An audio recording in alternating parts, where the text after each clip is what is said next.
সবাইকে সালাম জানাচ্ছি এবং শুভেচ্ছা জানাচ্ছি। আমরা জীবন বিবেচনা একটি মহৎ কাজে সবাই সামিল হতে পারলাম। আমরা এমন একজন লোককে, একজন সভ্যসাচী ব্যক্তিত্বকে সম্মান জানাচ্ছি, যারা তাজউদ্দিন আহমেদ,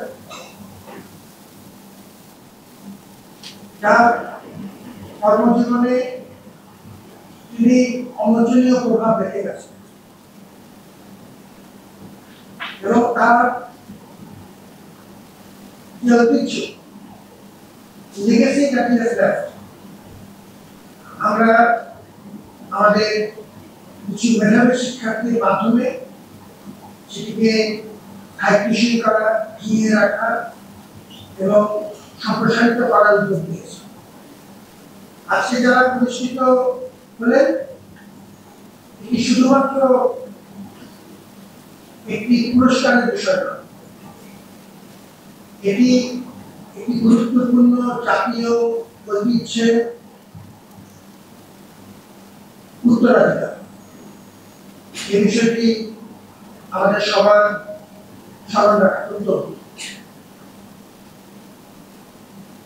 তাজউদ্দিন আহমেদের স্মরণের মাধ্যমে আমরা একরকম দায় এবং ঋণ স্বীকার করছি জাতি হিসেবে এবং ঢাকা বিশ্ববিদ্যালয়ের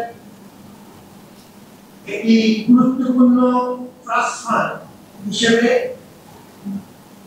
তাজউদ্দিন আহমেদ মেমোরিয়াল ফান্ডটি নিজেই একটি প্রতিষ্ঠান। আজকে তার পরিবারের পক্ষ থেকে তার সুযোগ্য কন্যা শারমিন আহমেদ আমাদের সাথে আছেন। She is an accomplished professional officer এবং আমরা আশা করছি যে বিশ্ববিদ্যালয়ের সাথে পরিবারের যে সম্পর্ক সেটি আমাদের এই ফান্ড এবং এই ফান্ডের মাধ্যমে আমাদের শিক্ষার্থীরা যারা বিভিন্ন ভাবে উপকৃত হচ্ছে তাদের এই গুরুত্বপূর্ণ উত্তরাধিকার হিসেবে আমরা এটিকে আরো স্থায়িত্বশীল করতে পারব। এই উদ্যোগে আমাদের সমাজের কোষাধ্যক্ষের নেতৃত্বে যে কমিটি কাজ করেন, বিশেষ করে আমাদের এক্সট্রা অফিসের শাখা 4-এর দায়িত্বরত কর্মকর্তাবৃন্দ, তাদের সবার প্রতি আমাদের ধন্যবাদ এবং শুভকামনা যে অনেক রকম সীমাবদ্ধতার মধ্যেও আজকের এই গুরুত্বপূর্ণ আয়োজনটি আমরা করতে পারলাম এবং তাজউদ্দিন আহমেদের স্মৃতি এবং তার ঐতিহ্যকে সম্মাননা জানানোর মাধ্যমে আমরা নিজেরাও সময় করলাম। আজকে এই সাথে আমাদের অনেকগুলো প্রোগ্রাম চলছে, যে আপনারা অভিজ্ঞতা আছে। আমাদের যে মাসব্যাপী প্রোগ্রাম, তারও আজকে বেশ কিছু প্রোগ্রাম চলছে। আর চাকরিকে কেন্দ্র করেও আমাদের কিছু নতুন ধরনের কিছু কাজ যুক্ত হয়েছে।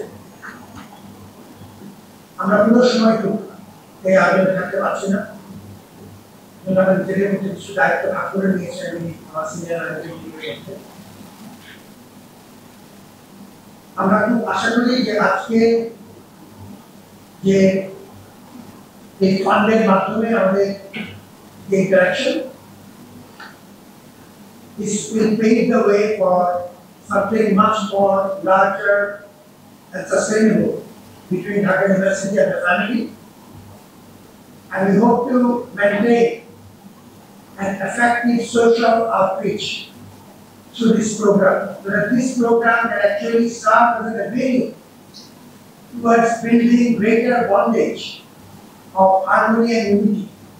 জাতি হিসেবে স্বাধীন আমাদের কথাটি আমার খুব পছন্দ হয়েছে যে এই মুহূর্তে আমাদের সবথেকে বড় প্রয়োজন চলত বিভাজনের রাজনীতির বাইরে এসে কিছু জাতীয় প্রশ্নে ঐক্যমত যাতে আমরা নিজেদের মধ্যে তৈরি করতে পারি, অত্যন্ত গুরুত্বপূর্ণ।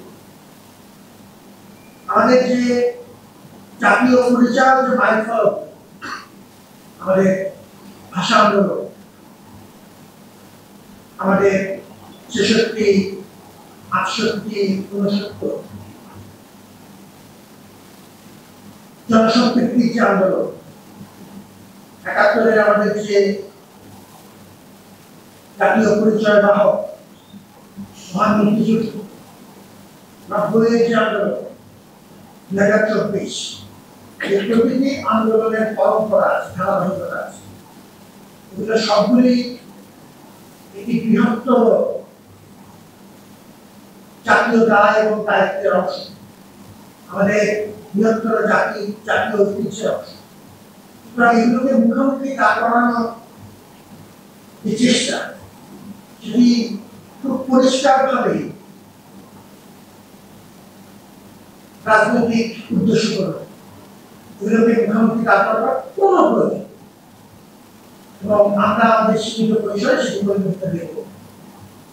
These are all part of our self-determining milestones that create the very identity and fabric of this state and society.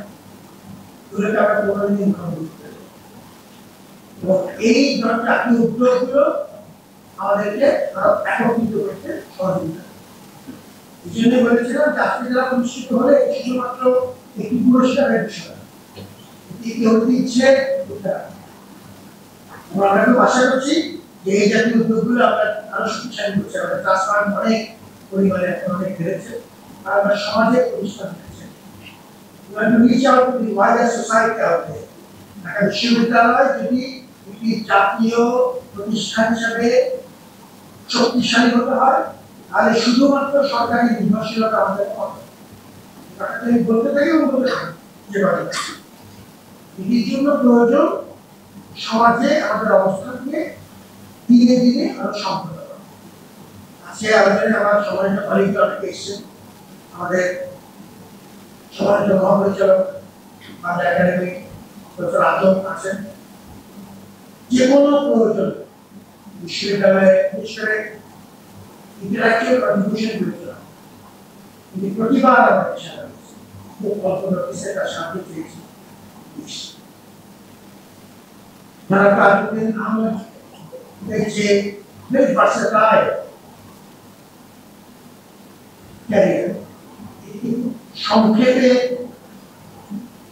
সহজ বাংলায় উপস্থাপন করা কঠিন, এবং সেই আজকে তিনি আজকে গুরুত্বপূর্ণ করেছেন। যে শুভকামনা ধন্যবাদ বিশ্ববিদ্যালয়ে আমরা সবসময় আপনাকে আমাদের পরিবারকে অংশগ্রহণ করি এবং আমাদের এই আয়োজনে আপনি সারা দিয়েছেন, ধন্যবাদ জানাচ্ছি। আমাদের সমাজের সভাপতি যারা আছেন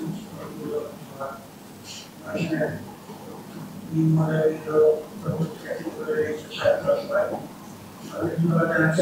সাংবাদিক অনেকে আছেন আমাদের প্রতিদিনের সাথে, এবং আমাদের পরিবারের সদস্য যারা দিয়েছেন তাদেরকেও বিশেষ ধন্যবাদ জানাচ্ছি। আমরা কোনো না কোনো ভাবে এই সম্পর্ক দীর্ঘমেয়াদে জিয়ে রাখতে চাই, শক্তিশালী করতে চাই, স্থায়ী সবার শুভকামনা। আল্লাহ হাফেজ।